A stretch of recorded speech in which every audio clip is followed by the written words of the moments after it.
Hello everyone, here we are at the Norisring, ready to rumble. It is hot, we've got such hot temperatures, we've got so many fans and spectators here. It's absolutely amazing, and we've got Felipe Fraga here, and it's going to be such a crucial race, especially for you, because the last 3 races you could not finish, and so far your best position was 2nd place on podium. Today you're starting in pole position, so how about taking home a victory?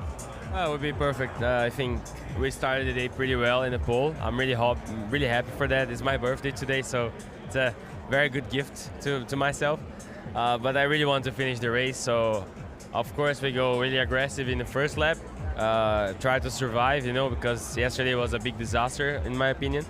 But yeah, I tried to do the first corner, and then we work from there. I hope we finish in a good position for good points. If the win comes, why not, Well, come on, it's your birthday, so happy birthday, and give yourself the best gift. And as you said, the main part is the first corner, but the pace is good and everything, so you're expecting a hot race, and as long as it keeps or stays safe, I guess, it's all good. Yeah, well, it's not that simple. We have BM behind, they are pretty strong. I mean, everyone here is strong. Bertolotti is right there.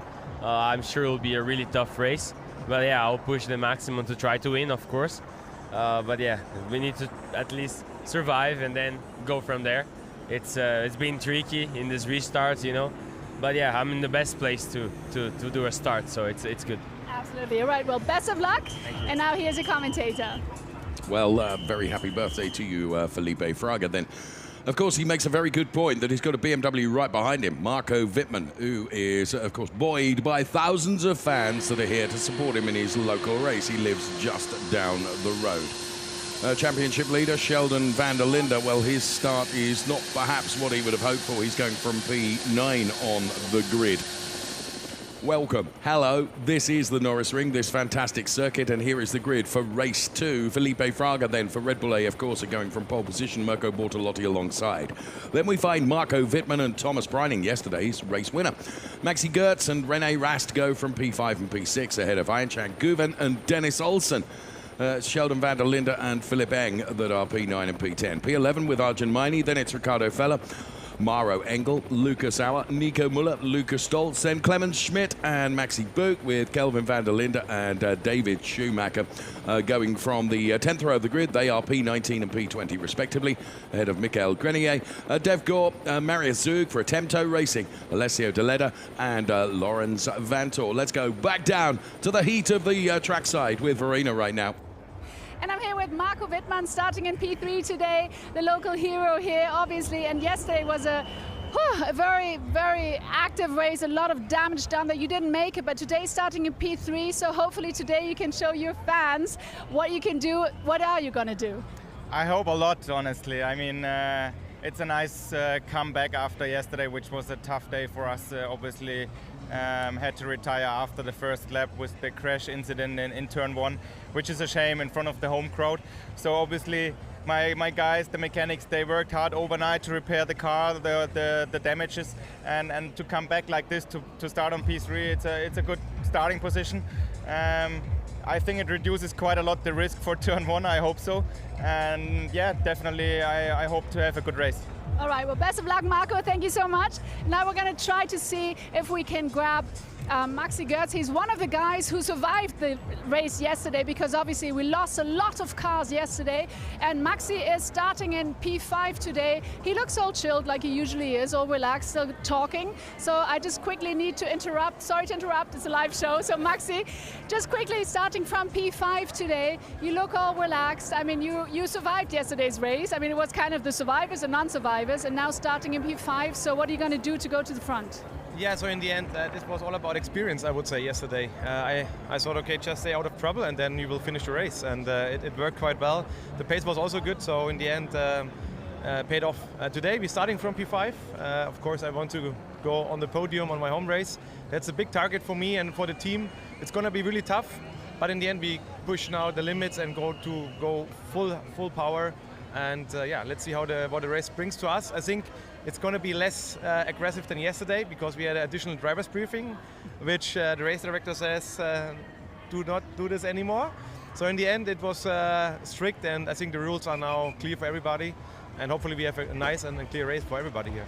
All right, thank you so much, Maxi. Best of luck. And that's a good point Maxi just made there. They had an additional briefing because yesterday truly was very, very aggressive. It was a crazy race, and we do not want to see that again. Obviously, it was a lot of action, but losing so many cars is obviously not what we want. So now we're going to try to find the man who's starting in P2, who also actually was very unlucky yesterday because he could not finish the race, is Mirko Bortolotti, and he should be standing here by his car. And then let's ask him what his plan is, because obviously it's going to be a tough one trying to get by this one over there, obviously, Felipe Fraga. So let's see what the strategy is. Where is he? I see him there, sorry, passing by the dancing people over here. The atmosphere is wonderful. And now I need to interrupt here quickly because we've got Mirko Bortolotti. Matthias, we're in live show just quickly. So Mirko, just quickly, yesterday, bad luck in the session, in the race. You couldn't finish the race. Today, starting in P2, and obviously you've got Felipe Fraga in pole position. So what you're going to do, it's going to be pretty tricky, but obviously, I guess you want your victory. Yeah, well, first of all, we need to see what happens at the start, of course. We've seen yesterday that it's really narrow here. It's a cool circuit, definitely, but a lot can happen, so really impossible to predict. We had a really bad day yesterday. We can only focus on today. I'm really happy with qualifying at a fantastic session, fantastic lap. We came back and gave the right answers on track for now, but it's still the race ahead, and we will try to do our best and try to challenge Felipe and the rest of the field for the win. All right, thank you so much, Mirko, and back to you. So Mirko Bortolotti then knows what he's got to do. He was unlucky yesterday. He'll be hoping for luck to be on his side today. So there you can see it is a very packed grid ahead of the start of the race. Lots and lots of dignitaries and fans, of course, who pack out the grid ahead of the start of the race, and they've packed out the grandstands as well. It's always like a festival atmosphere here at the Norisring, and it is a wonderful place to go racing. It is a challenging circuit. It's basically two straights with two hairpins and a chicane in the middle, if you want to simplify it to the max that you can. Just 2.3 kilometers long, but it provides, it becomes a real cathedral of entertainment, really. It's like a theatre session to come. And let's go back down to Verena, who's found someone else for us now. Yes, and now we've got Sheldon van der Linde, who's still the leader of the pack. He's got 10 points ahead of everything, and I guess you guys are still in conversation. I am so sorry, I'm getting used to this by now. I need to interrupt here quickly. So Sheldon, it's going to be a tough one for you. You're the leader of the championship, 10 points ahead of Mirko Bortolotti, but you're starting further back. So what are you going to do? I mean, it's going to be so tricky. Yeah, I mean, I think our strategy is pretty clear. I think we're starting way further to the front today than yesterday, so that's obviously a good start. But yeah, we saw yesterday that there was such chaos in turn 1, so I think if I can stay out of that and really make it to turn 2 today, I think then everything's open, but I just hope I get to that point. Like I said, the car's clearly a bit more competitive today, so I'm hoping everything goes well. And speaking of yesterday was chaotic, let's leave that behind. I know you guys had a briefing and hopefully nothing like that is going to happen again. But speaking of the positive side, I mean, we've got sunshine, we've got so many fans here and everything. What is it like here at the Norisring? It's amazing, honestly, to see. I mean, a lot of them are obviously wearing green for Marco, which is cool for him as well, of course. But I would like to see more red fans, you know, more Shell fans, and yeah. But it's in general, it's just very cool to have all the fans here back at the track. You know, it's been a long 2 years where they weren't able to come here. So yeah, looking forward to that, of course, and hope we can give them a good show today. That's the goal. I hope we will. I'm sure you will. So best of luck. And now we're ready to get racing. So here's your commentator, and do enjoy the race. Thank you so much, Verena. All your great and hard work down there on the grid. Checking out with Sheldon van der Linde, who, as he makes a very good point, is starting better today than he did yesterday. And just want to pick up on what Sheldon said and what Maxi Goertz said as well. There was an additional driver's briefing this morning after the what can only be described as carnage of yesterday. All the drivers have been warned that there is a metaphoric rod of iron awaiting for their wrists to be wrapped or their knuckles to be wrapped if the behavior is not becoming of the top professional racing drivers that they are. All I'm going to say to you is hold on to your hats, because once again, it's bound to be another very, very entertaining race from the DTM.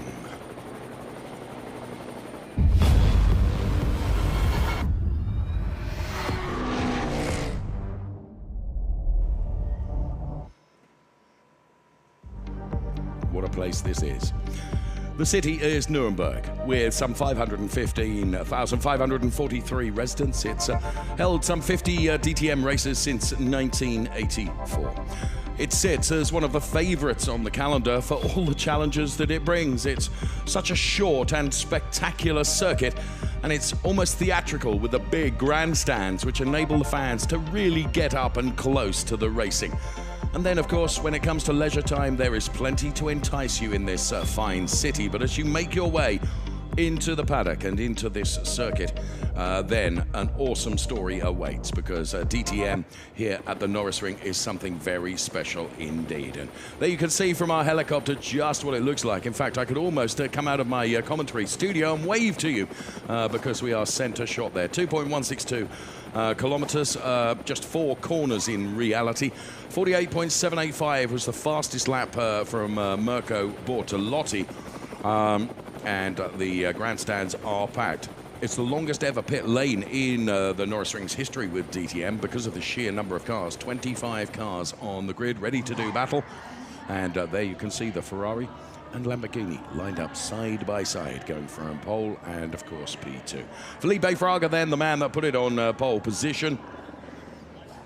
And his time was sufficient to give him the P1 start. We had to qualify in 2 groups, Group B and Group A, and that was the order in which they made it to the track today. The reason being just so many cars, and then whoever was quickest over the both of the groups got to choose whether pole position would be on the inside or the outside, and Felipe Fraga has chosen the inside, and then the rest of his group of drivers, which was the A group, line up behind him. So he does have the local hero, this man, Marco Wittmann, right behind him. And look at that sea of Schäffler green right behind him. So Marco Wittmann, and indeed Maxi Goertz, who is behind Marco Wittmann. They really have got the home support behind them. And will that be sufficient for them to get even further up the order than they are right now? Well, Marco Wittmann will certainly be hoping for it, to be able to take a podium here, or better still, a win here in front of all of his adoring fans would be fantastic. And we will see. We are 55 minutes plus a lap away from finding out, and the race start is around about 2.5 minutes from now. And as you can see, almost every vantage point has been secured and grabbed as the Red Bull AF Corsa driver Felipe Fraga then just focuses and concentrates on what he needs to do going into turn number 1. Of course, he has the advantage of not having 24 cars ahead of him. He's got 24 cars right behind him, and he needs just to try and escape right at the start of the race and make his way through that first turn, the Grundig turn, and get up the road. Seldom does it ever work out as simply as we have stated it. So we look at the really rather aggressive front end of the Mercedes-Benz of the current DTM champion. That, of course, was Maxi Goertz, and this is the man starting from P2 for GRT. It is Mirko Bortolotti. So Mirko Bortolotti going from P2. Here is René Rast. Didn't qualify quite as well as he had hoped. But of course, he was on the podium yesterday, P3. He's starting from P6. So a third row start for René Rast, one of the most experienced DTM drivers. And therefore, he will be hoping for good things from that starting position that René Rast has qualified for the Team Abt. So from the other end of the start-finish straight, you can see just how packed those grandstands are. And going into turn number 1, there is something of a kink, which some people consider to be a turn as they head in towards the Grundig turn, which is turn number 1. So final stages of preparation then, as we are under a minute away from the race getting underway. And there is the man that is on pole, Felipe Fraga then. And Felipe Fraga, like so many drivers, not able to finish the race yesterday. It was something of a race of attrition. We had 27 starters, only 11 of whom finished.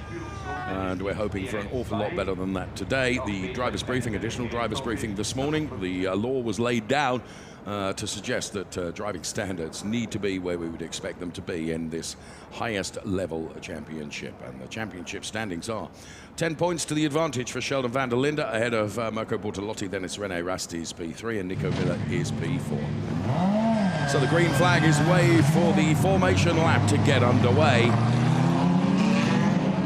Cars all leaving the grid then. And the level of excitement and anticipation builds. Here, just a brief snippet of Mirko Bortolotti's team radio. Here's Felipe Fraga's.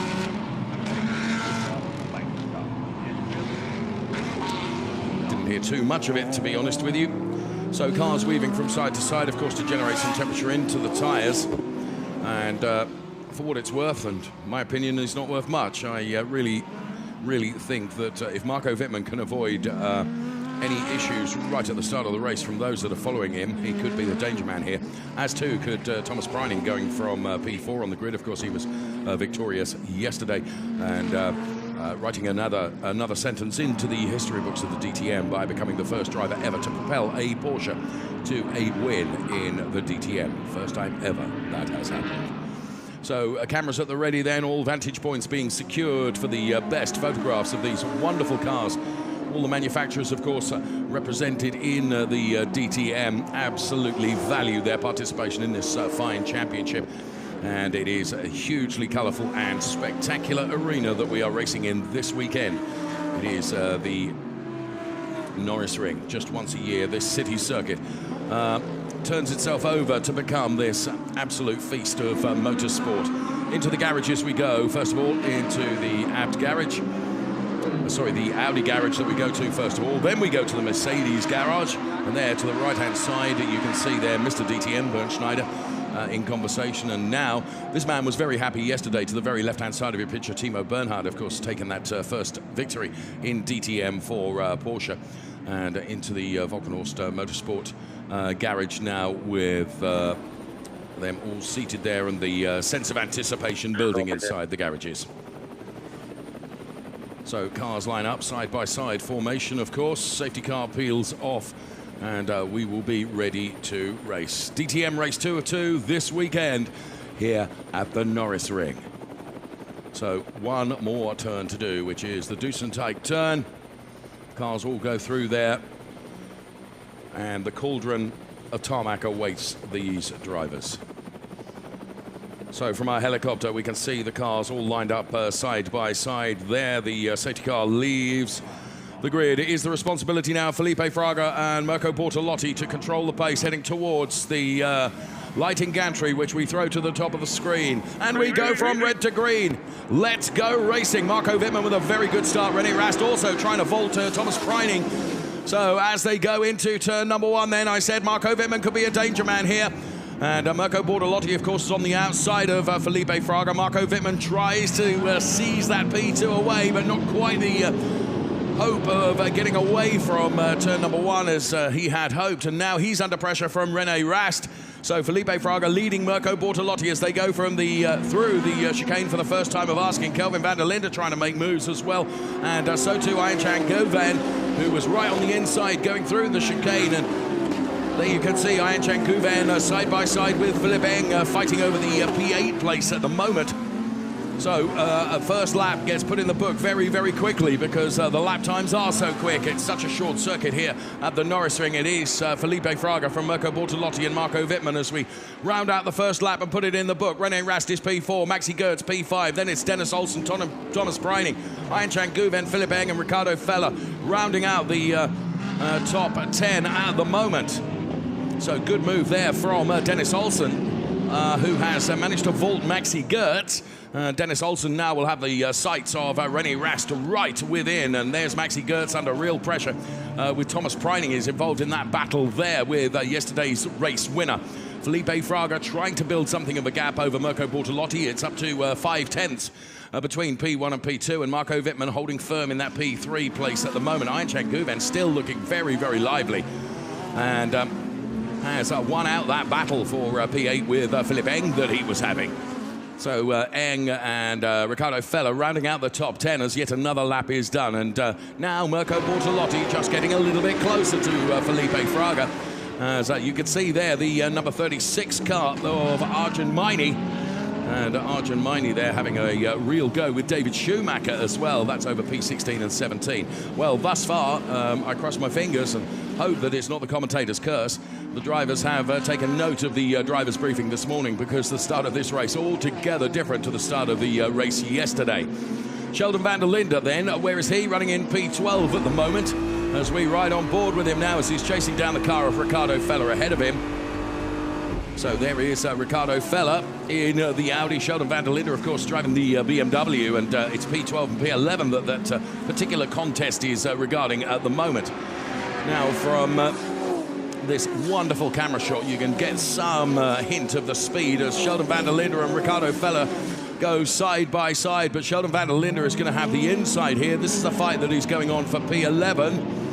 And also trying to buy into this is Maro Engel, and that was a very physical move from Maro Engel, but it's one that worked. And Maro was on the receiving end of some physicality yesterday, and Maro Engel wants to right the wrongs of yesterday and finds himself now in that P11 position.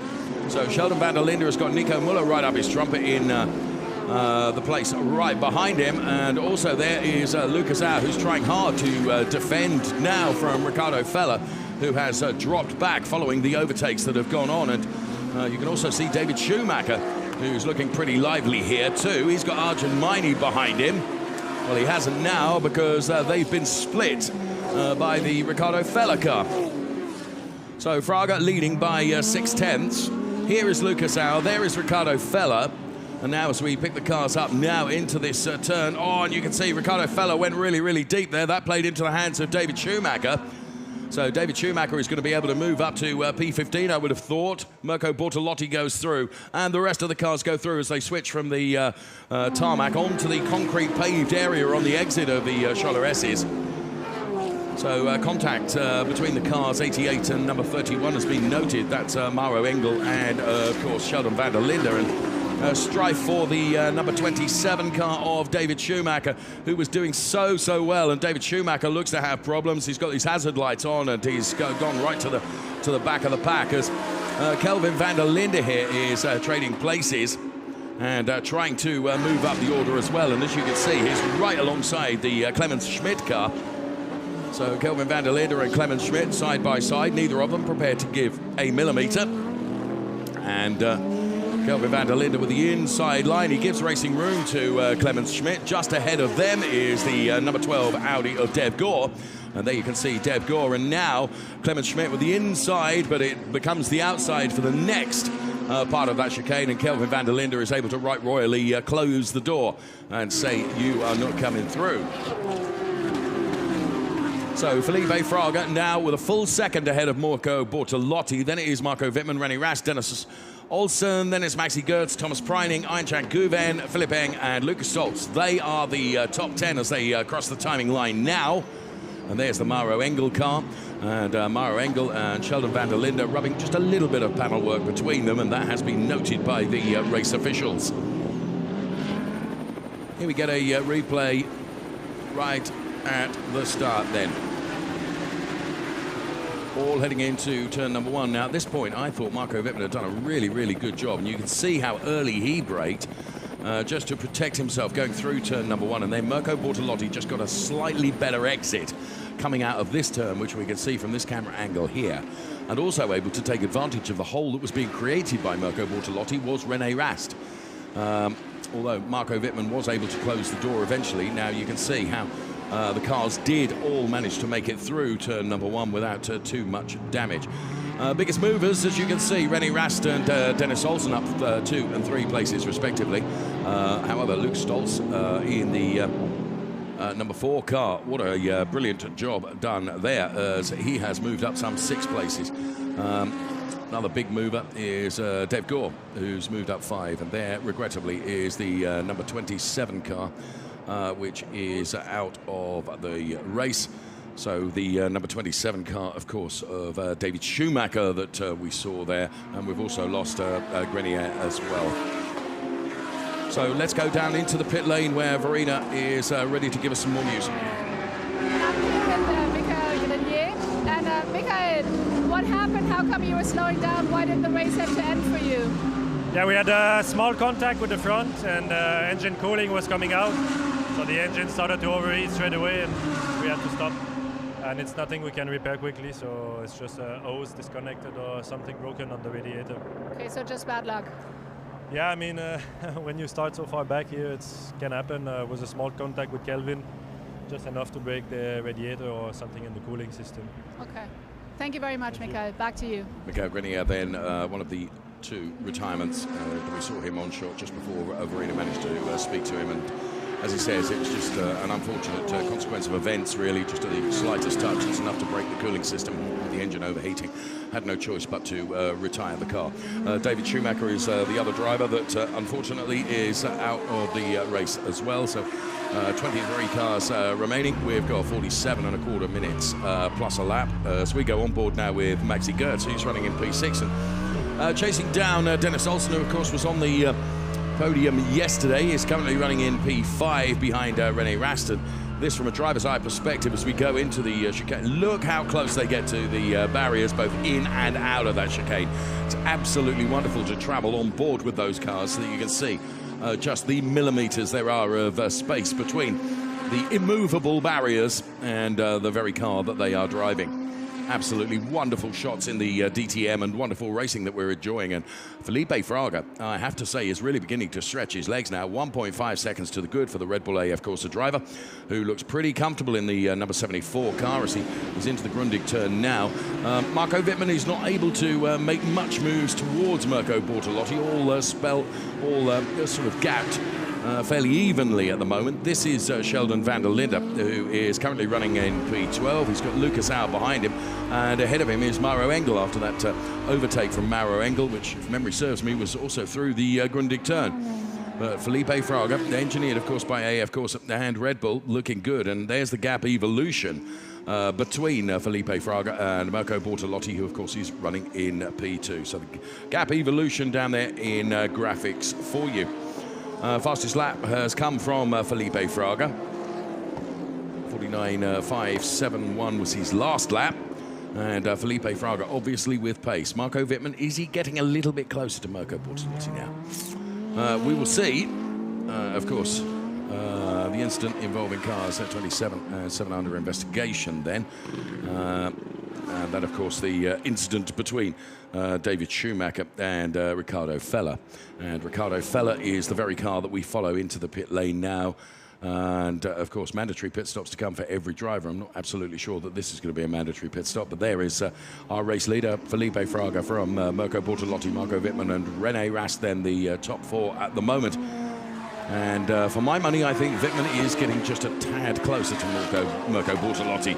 We will see. I'll tell you who is getting closer, and that's Einchen Guven on Thomas Preining, in my opinion. We will see. So pit window is open now. So drivers having to take a mandatory pit stop, of course, which means that Ricardo Feller's entry into the pit lane, which I thought was inopportune because the pit window hadn't opened, and it is because, regrettably, he's had to retire the car. So we have lost the likes of Ricardo Feller and also David Schumacher and Michael Grenier, and in comes Maxi Buch. So Maxi Buch coming in then in the number 18 Mercedes-AMG Team Mucker Motorsport car. Saw Peter Mucker on the grid earlier on, just before the start of the race, and from one of the VIP viewing platforms we have here, drivers are all enjoying this DTM race. First 10 minutes of which have gone.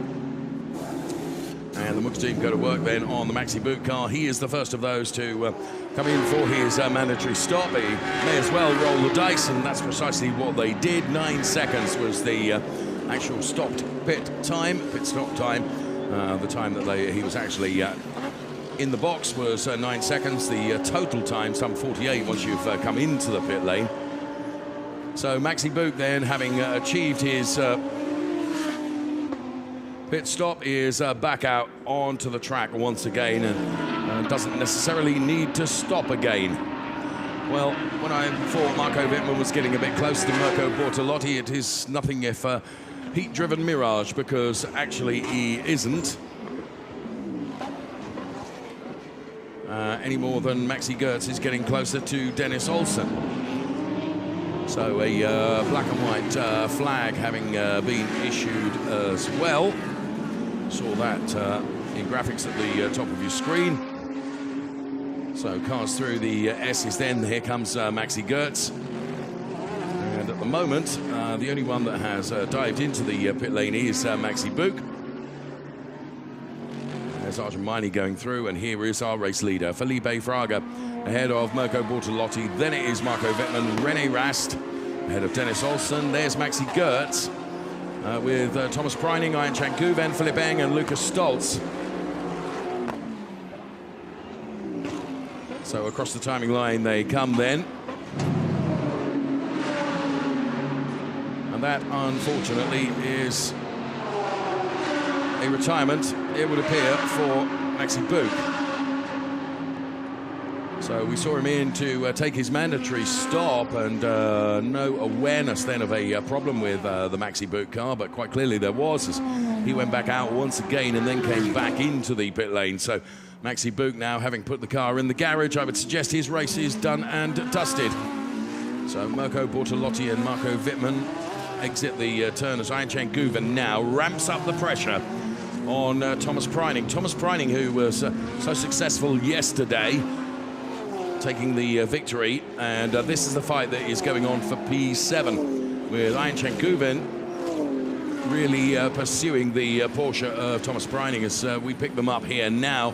Heavy braking going into this turn, and Preining getting a bit closer to Maxi Goertz, and Ian Chan Guven using the inside line to get ever closer to Thomas Preining. So looking for a potential change here. Where can Ian Chan try and provoke a small mistake from Thomas Preining, which is kind of what he's needed to make an overtake happen here at the Norisring. And Philipp Eng will be thinking, I'm going to let these two fight. In the meantime, let's hear from Verena once again. I'm down here with David Schumacher. The race ended too soon for you, that's for sure. You had a problem with the cooler, I believe, because you had a contact, or what happened? Yeah, I completely misjudged the braking spot into turn 1. And I went into the back of Ricciardo. I'm so sorry for him that I also destroyed his race. Yeah, the cooler is broken now in the front.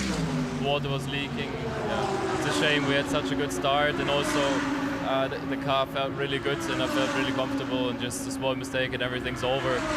It's a shame, but yeah, I can't change it now. All right, well, thank you very much, David. You're welcome. And back to you. Very transparent and very humble, David Schumacher, saying it was my mistake. And I made contact with Riccardo Feller, and I apologise for ruining his race. And of course, I've ruined mine as well, because we have a component breaking. So, regrettably, it was Ian Chan Guven. I thought he was going to dive to the inside then of Thomas Preining. So, just back to what I was saying then. Really impressed with David Schumacher's honesty there, and saying, look, it was down to me. I misjudged it, made a mistake. I've paid the ultimate price, and very sorry for the price that Riccardo Feller has had to pay as a consequence of my error. Really impressed with that young man.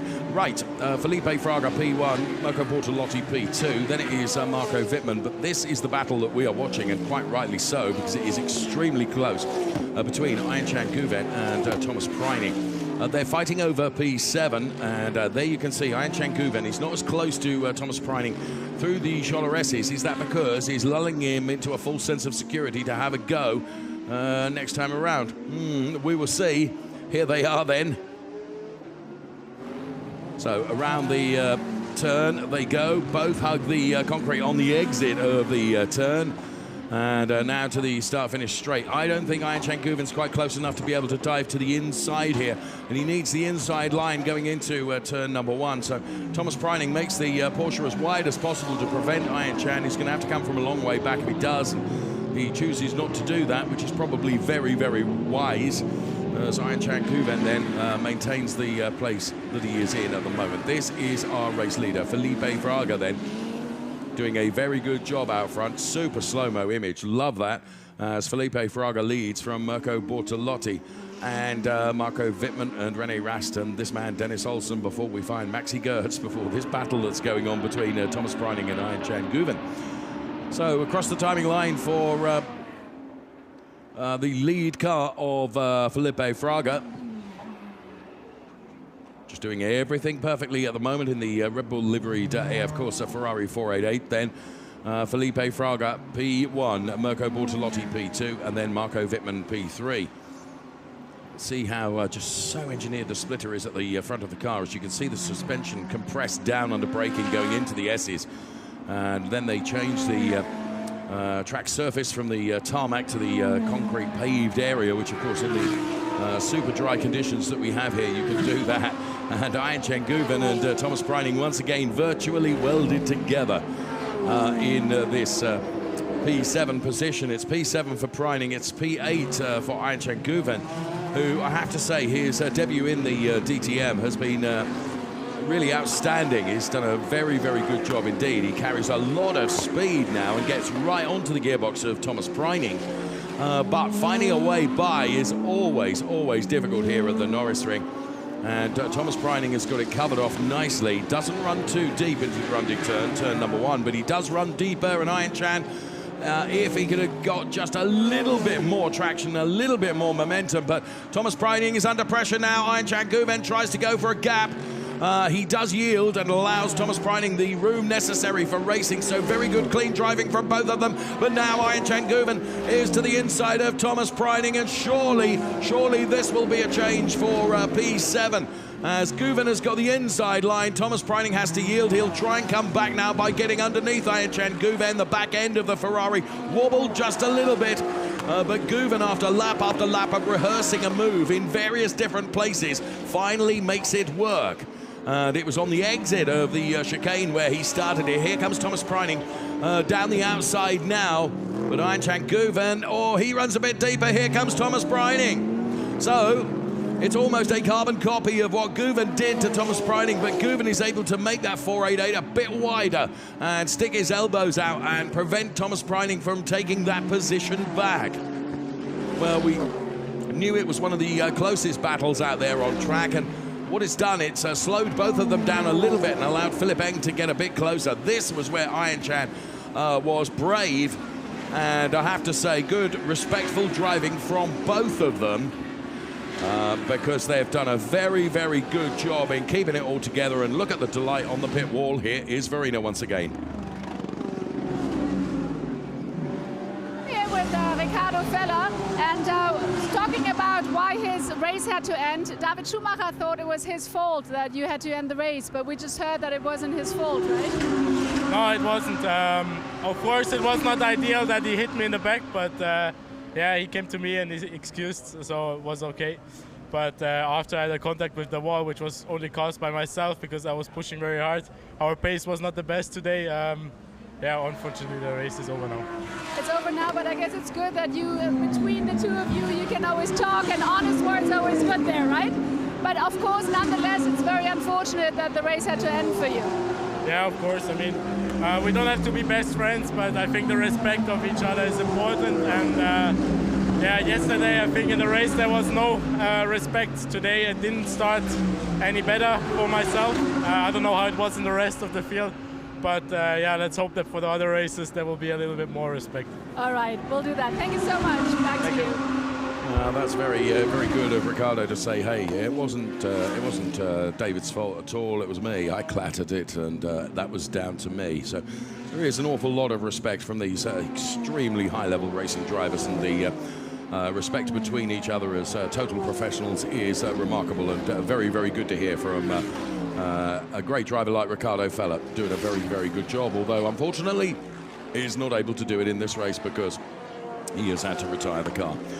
Can I just make mention of the fact that Felipe Fraga has extended his lead to just under 2 seconds now over Mirko Bortolotti, and Marco Wittmann, of course, following in P3 ahead of René Rast and Olsen. Then it's Gertz and Guven who got past Thomas Preining. We were able to bring you that overtake as it was being executed, and that was a brilliant job done by Ian Chan Guven, doing an excellent job overtaking Thomas Preining.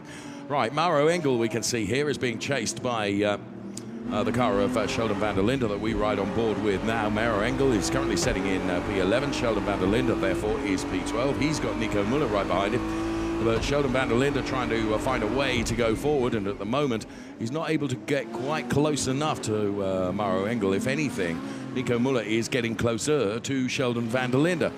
Nico Müller currently running in P13 as a number of cars dive into the pit lane to take their mandatory stops now. So 33 minutes, as near as makes no difference, he is remaining in this race. So Lucas Stolz has come in, Lu Guillard has come in as well to take their mandatory stops. There you can see the number 92 Porsche, which is being chased down. And Kelvin van der Linde is chasing, and so too the car of Delado as well. And the number 85 car that we can see now of Clemens Schmidt, who has just gone through on that Porsche that we can see. So into the pit lane comes the number 4 car of Lucas Stoltz. Also in is Lucas Auer. Auer is released. They need to get Stoltz out ahead of Auer, and they've done that. Pit stop times, very good. 7.2 for Lucas Stoltz. Lucas Auer, 7.6. As they are factored back out into the traffic once again, and right into the mix of it. Ahead of Thomas Preining. Just see how much gap Ayan Guven has put between himself and Thomas Preining since he has been able to overtake. Quite clearly, Ayan Guven running in P7 has got really good pace in the car. So there he goes through the chicane then. And unfortunately now he has got a couple of cars in front of him, whereas he did have a clear sight to the next car up the road. Which of course was Maxi Goertz. So there's Lucas Auer having returned from his pit stop. And there is Maxi Goertz, there's Ayan Guven. And Delado having just got past Dev Gore, we can see from the graphics on the left-hand side of the screen. And Sheldon van der Linde is under real pressure now from Nico Muller. So Sheldon van der Linde and Nico Muller absolutely together as we watch them into turn number 1. Nico Muller takes to the outside. He'll try and cut underneath Sheldon van der Linde. Now he's not quite able to do that. And Thomas Preining having got by Lucas Auer. Then it's Philipp Eng is next in that queue. And you can see from the graphics on the left-hand side of your screen that there are fights are hotting up here now as we reach the 30-minute mark inside this race, or 30 minutes remaining, 31 minutes as near as. Damn it, there is Thomas Preining, there's Lucas Auer, then it's Philipp Eng. Philipp Eng ahead of Mauro Engel. Mauro Engel definitely catching Philipp Eng. So plenty going on wherever you look. And Felipe Fraga continuing to maintain that very nearly 2-second gap between himself and the P2 driver Mirko Bortolotti. So Thomas Preining getting ever so close to the concrete wall, so too is Sheldon van der Linde. As Nico Muller has decided now is the time to pit, or rather the team will have decided now is the time to pit Nico Muller because he was kind of stuck behind Sheldon van der Linde without a way by. So take advantage of the opportunity to come in and take your mandatory stop. And just as we talk about it, as if by magic, there is the stop being executed. On the exit.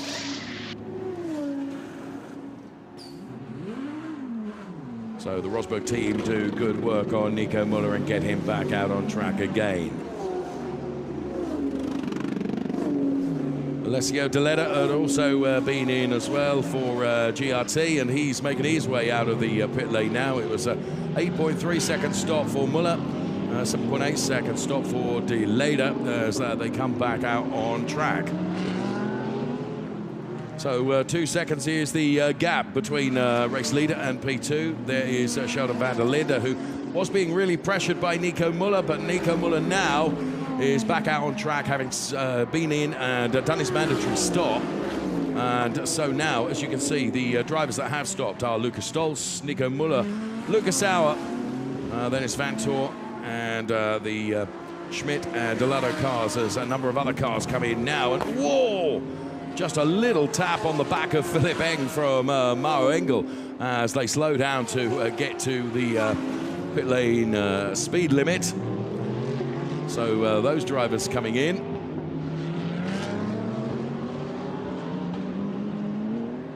And there is Lucas Auer and Nico Muller. And Lucas Auer and Nico Muller having something of a ding-dong battle going on here. Muller ahead of Auer at the moment. And Lucas Stoltz, the first of the drivers that has stopped, so it's going to be very interesting to see where the likes of Preining and Engel and Eng come out now. And the first to show is going to be Mauro Engel. No, it's not, because Thomas Preining was able to get just ahead of him. And so Mauro Engel right in the middle of that pack, but Mauro Engel wins a place in the pit stops effectively for an 8.1 second stop versus the 9 seconds of Philipp Eng as Lucas Auer and Nico Muller go side by side into turn 1. And Nico Muller with a clean pair of heels being shown to Lucas Auer. Meantime, Lucas Auer is not giving up on this, and Nico Muller is having to defend for all he's worth as Muller runs out onto the concrete pavings, getting very, very close to the wall, but within millimetres of it. And the incident involving cars 88 and 25, that was going into the pit lane where there was the smallest innocuous touch between the two of them, is under investigation. Sure, nothing will come of that because no harm was done, I don't think, other than perhaps the most superfluous of surface scratches on the back of the car. Now, superfluous is not Lucas Auer, who really is taking this fight to Nico Muller. We still have some 10 cars to come in and take their mandatory stop. On board with Sheldon van der Linde now, who is right behind the car. Just watching here, this was, yes, that's the reason for that little investigation as Mauro Engel just ran into the back end of Philippe Eng. I wonder if it was a late call for Mauro Engel to come in. A little touch between the two of them. As I say, it was the most innocuous of touches. There is Maximilian Goertz, who is effectively the virtual leader by dint of having stopped.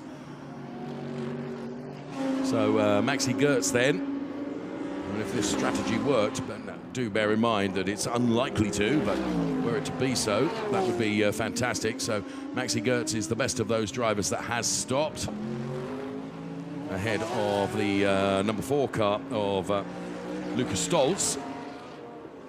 And then Thomas Preining, Mauro Engel, Philippe Eng, Nico Muller, Lucas Auer, Arjun Maini, Vantor, Schmidt and Delado. Those are the cars that have stopped. Gap between Felipe Fraga and Mirko Bortolotti on track is some 2.5 seconds. And black and white flag are going to be shown to car number 88. That is merely a warning flag. So exactly as I predicted, it's just a warning flag and a warning being given to Mauro Engel. Nothing else other than that. So there is Maxi Goertz. Of course, here at the Norisring, fond memories for him from last year, where, of course, he sealed the DTM Drivers' Championship and won here in, well, certainly action-packed circumstances, that's for sure, as it is so often action-packed here at the Norisring. Into the pits, Ayan Guven and Dennis Olsen.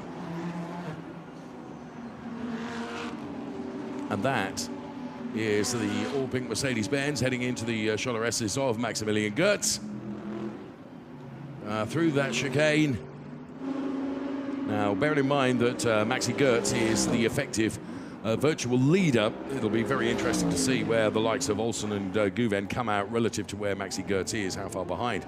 So Ayan Guven and Dennis Olsen, then it was slightly longer stop for Guven of 8.2 seconds compared to Dennis Olsen of 7.7. Here comes Maxi Goertz then down the start-finish straight now. Dennis Olsen is out, and here comes Ayan Guven too. Ayan Guven has to slot in behind Maximilian Goertz, but Dennis Olsen out ahead of him. And of course, until the rest of the 8 cars have stopped, we're not going to see the real order. We'll be able to make any particular sense of it, but it is interesting how this is playing out here.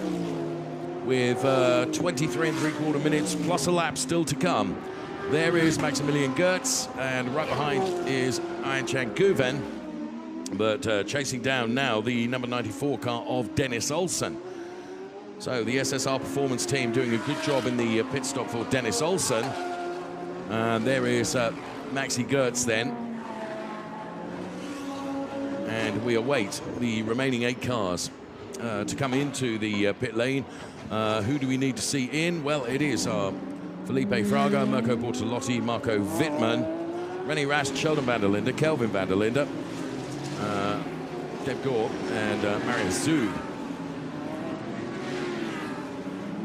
So the virtual leader is diving to the outside of the number 92 car of Lawrence Vantor there, as Vantor continues his quest with Sheldon van der Linde as the number 85 car of Clemens Schmidt right behind. Fraga, what's he over Mirko Bortolotti? 2.6 seconds or thereabouts. So Sheldon van der Linde then continues on his way. As you can see, the AF Corsa Red Bull team are standing by to receive Felipe Fraga into the pit lane. Is it going to be this one or the next one that Felipe Fraga dives into the pit lane? Well, we're very soon going to find out as we follow Felipe Fraga then through the chicane, I would say, at the end of this lap. That's when Felipe Fraga is going to come in. He's been utterly faultless in the first half of the race. No question about that. Doing a very good job indeed, Felipe Fraga, for Red Bull AF Corsa. So accelerates out of the Duitsendijk turn through the kink. And Felipe Fraga then, we can see them standing by, but it's not this lap. Perhaps it will be at the end of the next lap. And in fact, none of the top three decide to come in. They stay out there. What have we got? 21.5 minutes plus a lap. And here is Maro Engel then. Really reeling in Thomas Preining. Maro Engel, will he take a look at the inside? Not quite close enough to be able to do it. So Thomas Preining defending from Maro Engel, who was one of those drivers that stopped earlier. I'm not going to say early on in the pit window opening, but it was certainly earlier than a number of drivers. You hear the rubber really squealing against the surface here at the Norisring. And still under pressure. Here is Lawrence Vantor from Clemens Schmidt. Our helicopter picking up this battle nicely between those two.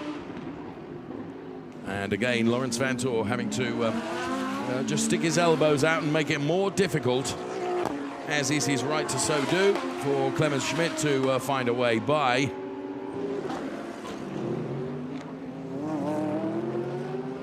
There is Maro Engel and Thomas Preining. They are still together, with Maro Engel not having found a way past Thomas Preining.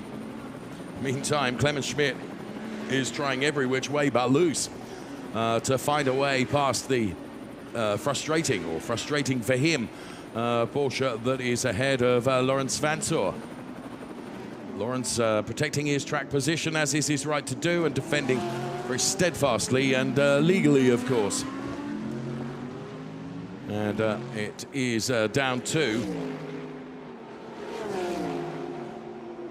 Schmidt to find a way round or try and provoke a mistake, and that's precisely what Maro Engel is trying to do with Thomas Preining as well. But mistakes from these drivers do not come very, very often at all, because they are such high-level, totally professional racing drivers in the DTM. Felipe Fraga, incidentally, has increased his margin between himself and Mirko Bortolotti to 3 seconds now. So Felipe Fraga with real pace in that Red Bull AF Corsa Ferrari. There is the number 94 car of Dennis Olsen.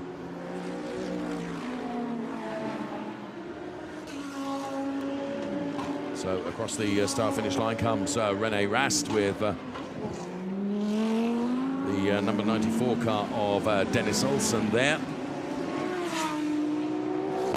So Rene Rast, of course, bearing in mind that Dennis Olsen, of course, has been in for his mandatory stop.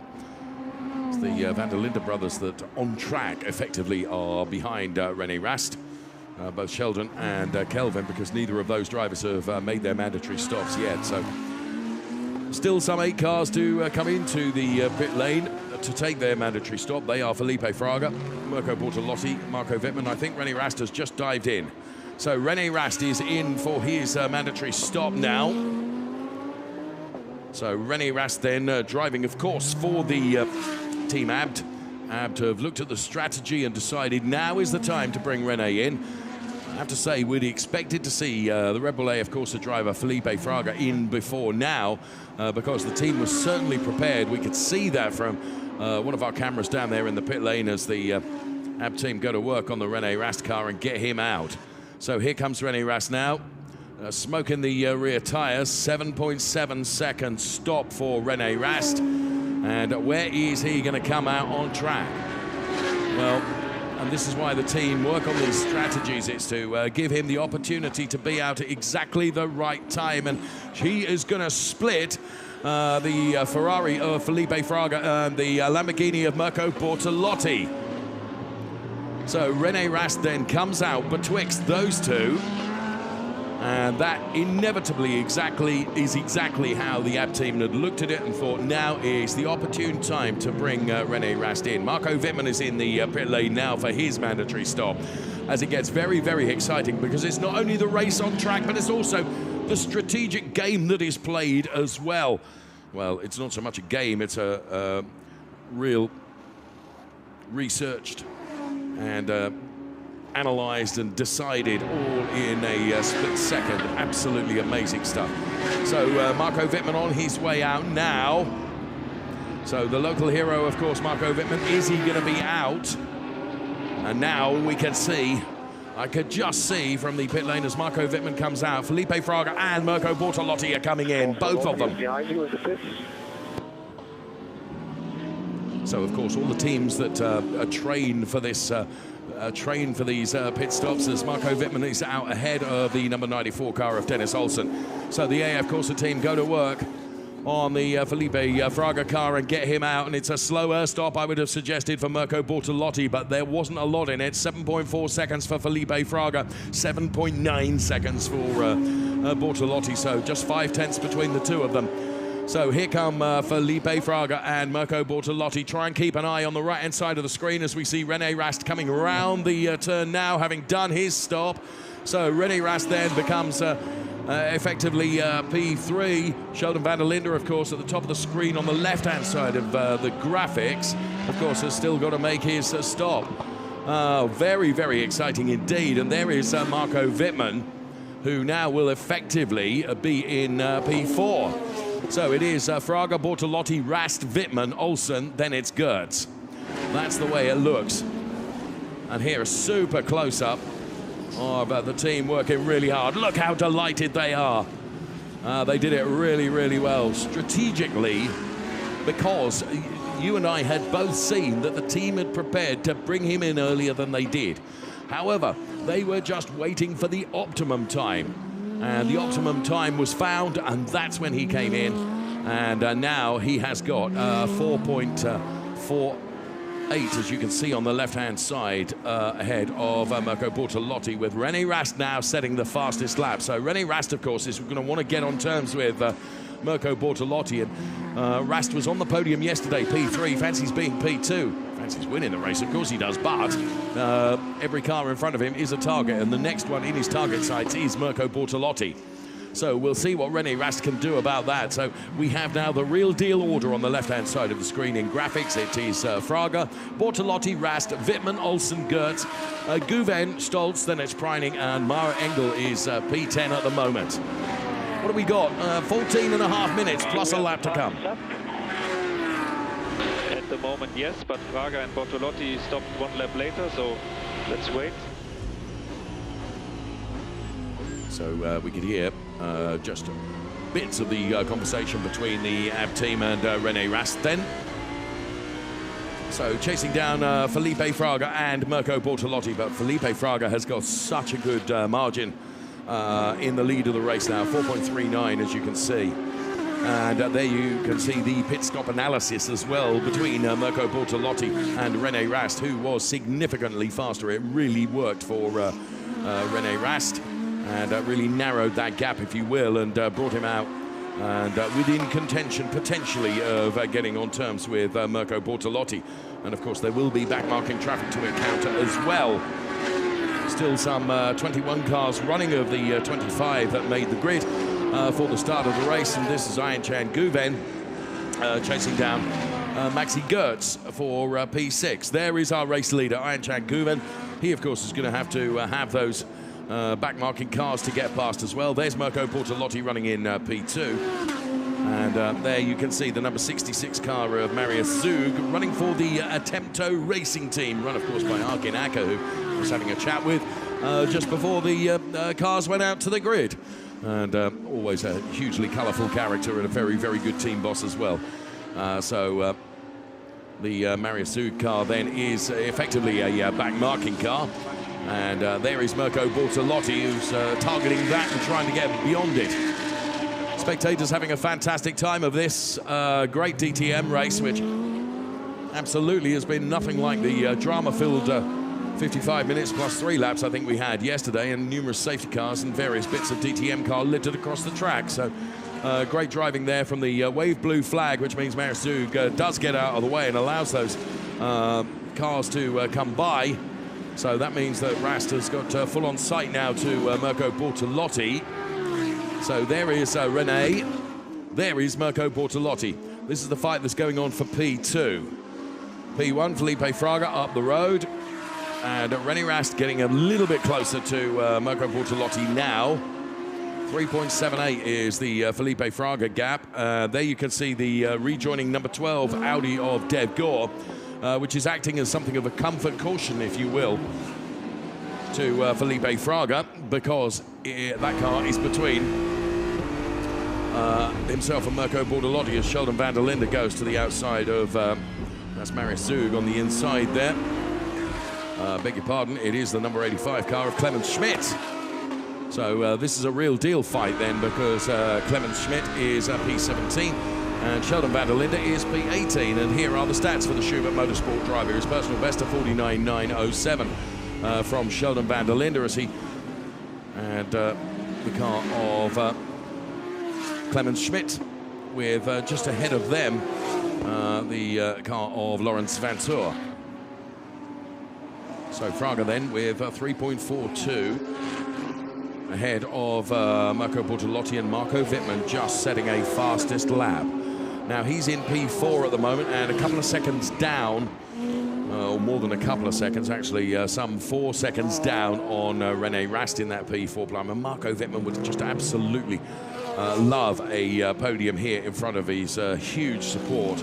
The virtual standings with regards to the Drivers' Championship, it would be Mirko Bortolotti vaulting Sheldon van der Linde to take an 8-point lead in the championship ahead of Sheldon, and then Rene Rast on 79 points and Nico Müller on 62. That's if everything were to finish the way it is now. We've still got 10.25 minutes plus a lap to play out before we can make those virtual standings the real standings, and that's if nothing else were to happen betwixt now and the checkered flag falling.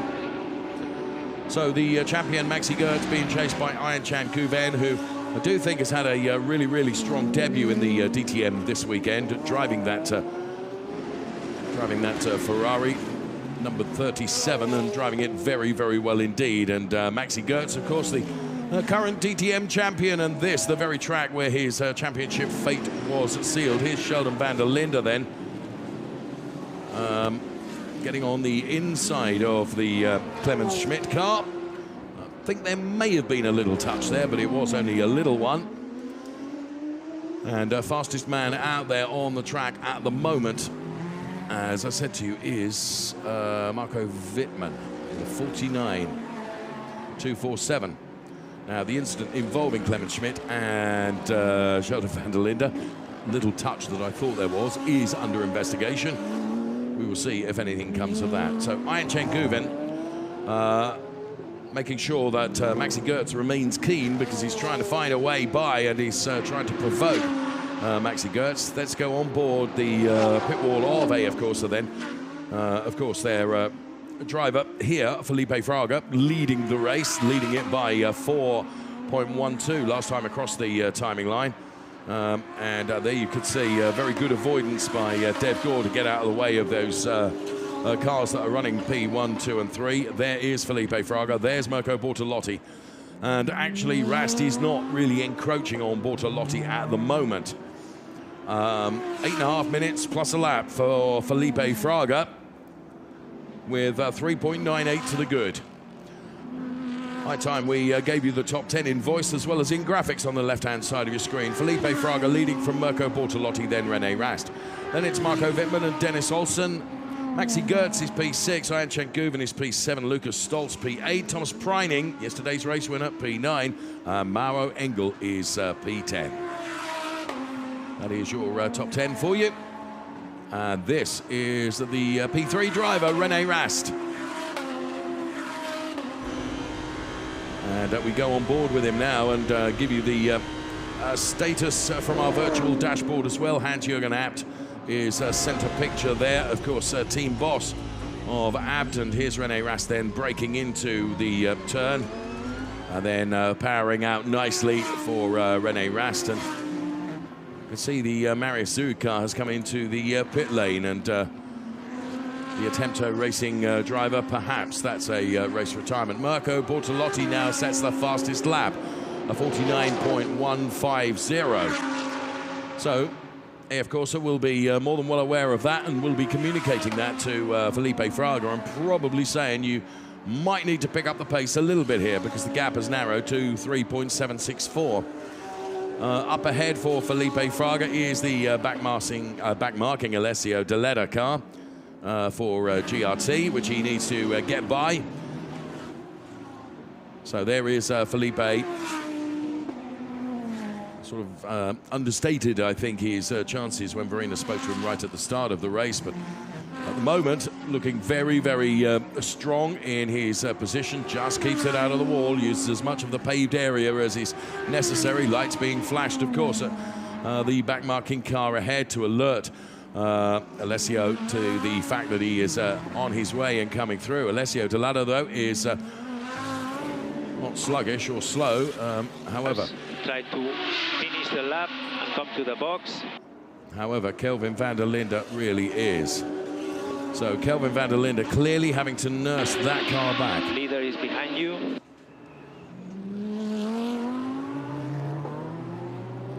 So Kelvin then, and that will be disappointment for Thomas Biermeier, who's the second person that you can see in the shot there, who is... Bortolotti and René are behind you, are coming now.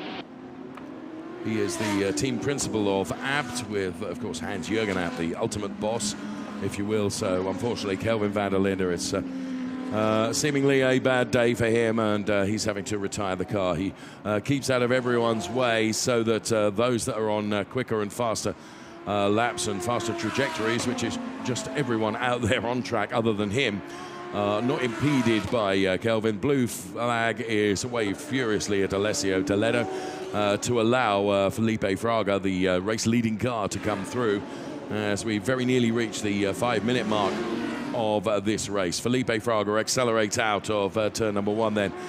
Flashes his lights once again at Alessio Toledo into the chicane now. Very, very close to the barriers. Millimetrically perfectly on the exit of the Scholeresses, and now continues down the Zeppelinstrasse towards the Dutzendijk turn. Turns in, rotates the car, and in the meantime, Philipp Eng here being chased down by Nico Müller. Now this is the fight that's going on for P11. Philipp Eng currently sitting in that P11 place, and Nico Müller is right behind Philipp Eng, and behind those two is Lucas Auer. Oh, and well, that was something of a dummy sold by Philipp Eng to Nico Müller there, and Nico took the bait, if you will. And here, Lucas Auer, is he going to be able to take advantage? So as they go side by side, Nico Müller is going to have the inside line going into the turn, unless the momentum of Lucas Auer is such that he's able to shut the door, but it isn't. And again, Lucas Auer will try and get underneath the number 51 car of Nico Müller, but really good driving from these DTM drivers. Really enjoyable to watch. Mirko Bortolotti sets another fastest lap, and the gap between P1 and P2 is down to 3.40 seconds now. Don't want to alarm you, but just thought I would mention it. Meantime, we continue to follow this little fight that's going on for P11. Philipp Eng, P11, Nico Müller, P12, Lucas Auer, P13. We have lost some 6 cars: Kelvin van der Linde, Marius Zug, Maxi Buch, Ricardo Feller, David Schumacher, and Michael Grenier. Main straight top performance, it's Maro Engel look through the speed trap who is quickest, then it's Marco Wittmann and Mirko Bortolotti ahead of Schmidt, and I think it was Eng who was bottom of that table. So this is the number 88 car of Maro Engel, Thomas Preining ahead of him, and Maro Engel running in P10, Thomas Preining running in P9. And here is Felipe Fraga then, who has managed to get by the car that was or is being driven by Alessio Delato, and that of course will be the next target on Mirko Bortolotti's sights. But with only 2.5 minutes plus 1 lap remaining, it is Felipe Fraga who is leading this race. Mirko Bortolotti is taking the time out of Felipe Fraga. There is no question about that. Look at the margin now. It's down to 3.14 seconds. But we've got 2 minutes 13 plus a lap to do. Surely Felipe Fraga has got enough legs in the car to be able to keep it in this P1 position. There's René Rast, who I really thought was going to be able to take it to Mirko Bortolotti, but the speed in the Lamborghini is very, very strong, and René Rast has not been able to chase him down. Equally, it's been a really dominant performance from Felipe Fraga in the Ferrari 488, doing a fantastic job and maintaining that 3-second gap for the last couple of laps. So maybe Mirko Bortolotti has given it everything he possibly can, and Felipe Fraga has been super smooth, in fairness, and has just nailed it where he's needed to nail it, but kept it clean and smooth. Here's Sheldon van der Linde that we're on board with now, unbelievably down there in P15, with Arjun Maini ahead of him, P14. Then it's Al Muller-Eng as we look upwards towards the top 10, and the top 10 or the 10th place being held by Maro Engel at the moment. And the reason we look at Sheldon van der Linde is, of course, the Drivers' Championship situation. And he goes through here and makes a little contact on the number 85 car of Clemens Schmidt, which has been noted by race control and will be looked at as well, because it did play into the hands and advantaged Lawrence Vantor potentially as well. So Felipe Fraga then, let's get a live gap. Well, Mirko Bortolotti has taken a little bit of time out of Felipe Fraga, but it is only a little bit. We are talking about tenths. So Felipe Fraga then, you can just imagine how he's feeling inside the car. It'll be a very, very hot car, that's for sure, because the air temperature here is at, where are we, 30 degrees inside the car. It's going to be very, very hot indeed. So he's got the remainder of this lap plus 1 more.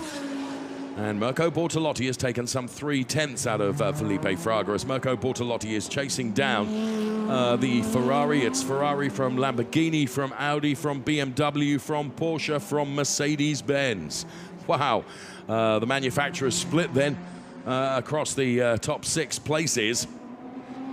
So Felipe Fraga, as you could see there, Mirko Bortolotti pushing the car for all he was worth and very nearly making contact with the concrete barriers.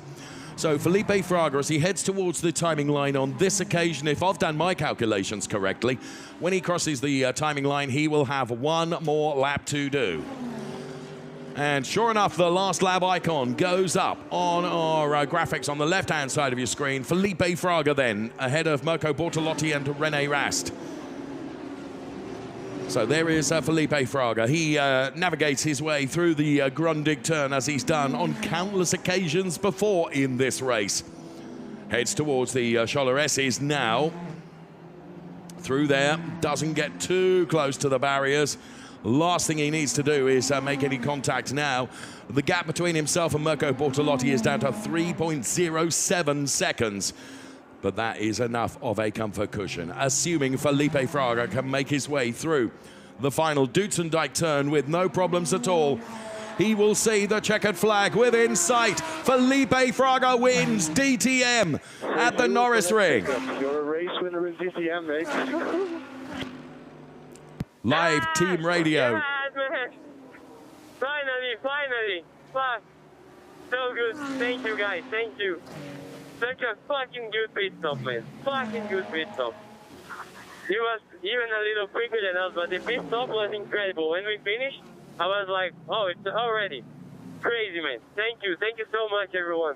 Well, apologies Thanks, for the colourful language from Felipe Fraga, which we apologise unreservedly for, but you can understand how excited he is and how he wants to credit the team for really, really helping him take that victory. For Red Bull AF Corsa Ferrari, Felipe Fraga, race winner, ahead of Mirko Bortolotti and René Rast. Then it's Marco Wittmann, Dennis Olsen, Maxi Goertz, Ayhancan Guven, Lucas Stolz, Thomas Preining and Mauro Engel. And there is Amato Ferrari. Absolutely thrilled with that. Amato, of course, the architect of so much of Ferrari's success. And a very, very nice man as well. And Amato Ferrari will be absolutely delighted. I was with him last weekend and we were both looking forward to being here at the Norisring. And I have to say, he will have seen this weekend as one of his highlights to see Felipe Fraga take the win in race 2 here at the Norisring. So there is our race-winning car of Felipe Fraga ahead of Mirko Bortolotti, and René Rast is going to be on the podium once again. And once again, it's going to be a P3 place, but valuable points for René Rast. So cars into the pit lane now. Wow, what a difference a day makes when you consider the race we've seen today. If you put it in comparison with the race we saw yesterday, markedly different, that's for sure. And the one thing I've always said is that you cannot take a form guide from race 1 to give you any indication of who's going to be doing it in race 2 necessarily in the DTM. It's one of the fascinations of this fantastic series. The Auto Hero fastest lap goes to Mirko Bortolotti, 49.150. He was catching Felipe Fraga, but not at the rate of knots he needed to. One also questions whether Felipe Fraga had just got it completely under control and he was just playing with that gap and keeping it comfortable. Until we speak to Felipe, we'll not know the answer to that.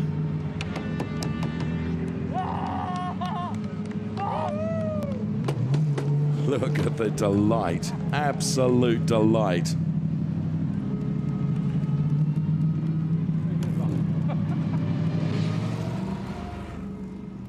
The team will be absolutely thrilled. Andrea Drotti, of course, the team principal. And once again, if you hear any language that you'd really rather not, well, apologies, it's all the emotions, you know. And I have to say a big thanks to the man in my ears all the time, Didi. Yes, I have. He's guided me throughout that. And René Rast, you can see, and here comes Mirko Bortolotti. And so many people wanted to congratulate Felipe Fraga. It's richly deserved, I have to say. And Red Bull AF Corsa, a Ferrari P1 in DTM Race 2 here at the Norisring. Let's bring you the results in full. Felipe Fraga takes the win from Mirko Bortolotti P2. René Rast P3, Marco Wittmann P4. Then it's Dennis Olsen rounding out the top 5. Maxi Goertz is P6. Ayhancan Guven P7. Good debut from him. Lucas Stolz P8, and then in P9 it was Thomas Preining, P10 Mauro Engel, then it was Eng, Muller, Auer, Meini, Sheldon van der Linde, Lawrence Vantor, Clemens Schmidt, and Alessio Dell'Ada, and Dev Gore. Regrettably, we lost the likes of Kelvin van der Linde, Marius Sug, Maxi Buch, Ricardo Feller, David Schumacher, and Michael Grenier.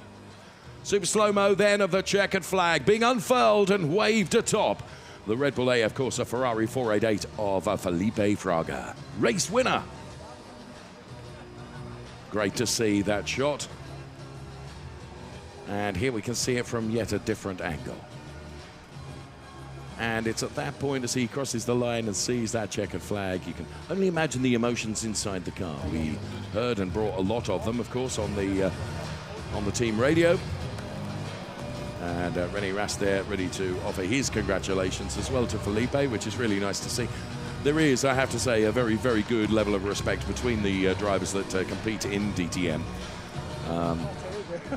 And there is Mirko Bortolotti in conversation then with somebody that knows plenty about DTM racing, of course. So emptied a bottle of water on Mirko's head, it looks like. Cannot imagine just how hot it is in there. And, well, of course, AF Corsa will be absolutely thrilled.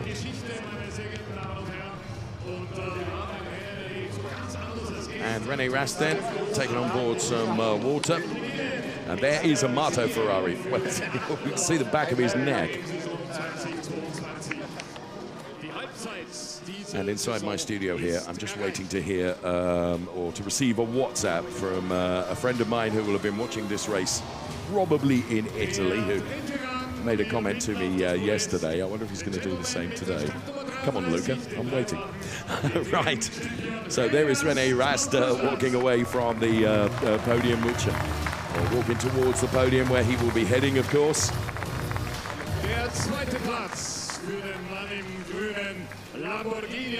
So Rene Rast on step 3 of the podium, and here comes Mirko Bortolotti for GRT. He will be on step 2 of the podium.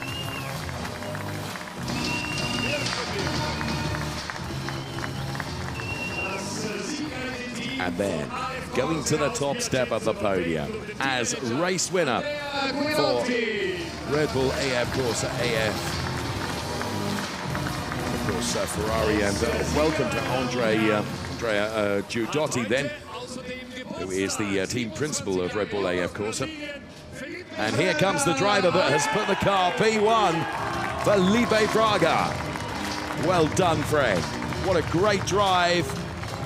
And go and take your rightful place on the top step of the podium as race winner. And now, your national anthem.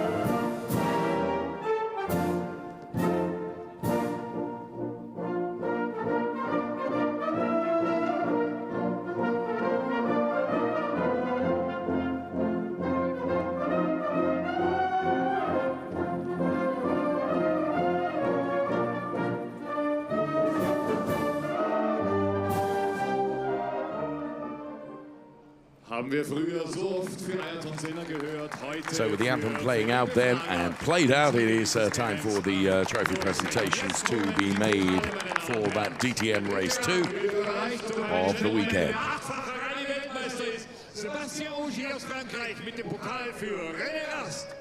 And well done, Sébastien Ogier here to make the trophy presentation to Rene Rast. They are absolutely wonderful trophies this weekend. The Norisring Speed Weekend trophies then, P3. A second P3 for Rene Rast this weekend. And Mr. Stuck, who we saw just a few moments ago, Hans Joachim, of course, motorsport legend, that makes the trophy presentation to Mirko Bortolotti. And congratulates both Felipe and Rene as well.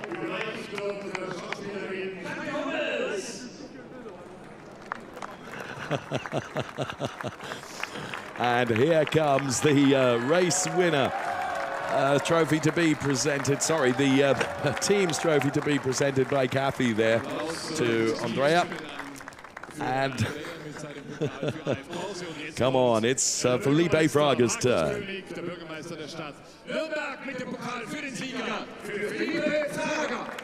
So Markus Koenig, the Lord Mayor of Nuremberg, no less, makes the trophy presentation to the Ferrari driver for Red Bull AF Corsa, Felipe Fraga, race winner, DTM. So hold your trophies aloft and salute my buddy Luca. He'll be very, very happy, and he's happy. Because just as I called for the WhatsApp, it arrived. Well done, Felipe Fraga. Well done to Mirko Bortolotti, and well done to Rene Rast. The top 3. Come on then, let's make the champagne celebrations loud and proud. Rene Rast wins the race to get the bottles open quicker than anybody else.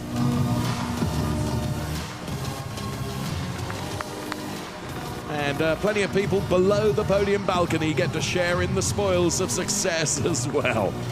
And that's always good to see in the sunshine here of the Norisring, with a huge crowd to enjoy not only the DTM racing, but all the support racing as well.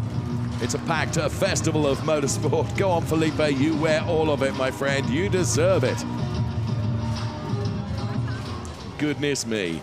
Championship standings then. Mirko Bortolotti now on 89 points, having relegated Sheldon van der Linde to P2 in the championship. Now, Mirko Bortolotti having faulted Sheldon by 9 points. René Rast is P3, then it's Muller, Auer, and Felipe Fraga, look, P6 in the Drivers' Championship now on 50 points. Ahead of Feller, Wittmann, Stolz, and Thomas Preining. Preining, of course, the victor in yesterday's race. So they're the Drivers' Championship standings as they stand. And that is a great shot from our helicopter as we take super slow-mos of the top 3 cars then. Taking P3 for Team Abt, René Rast.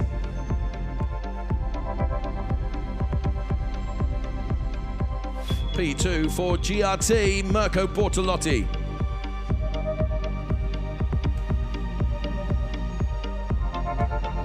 And P1 for the Red Bull AF Corsa Ferrari of Felipe Fraga.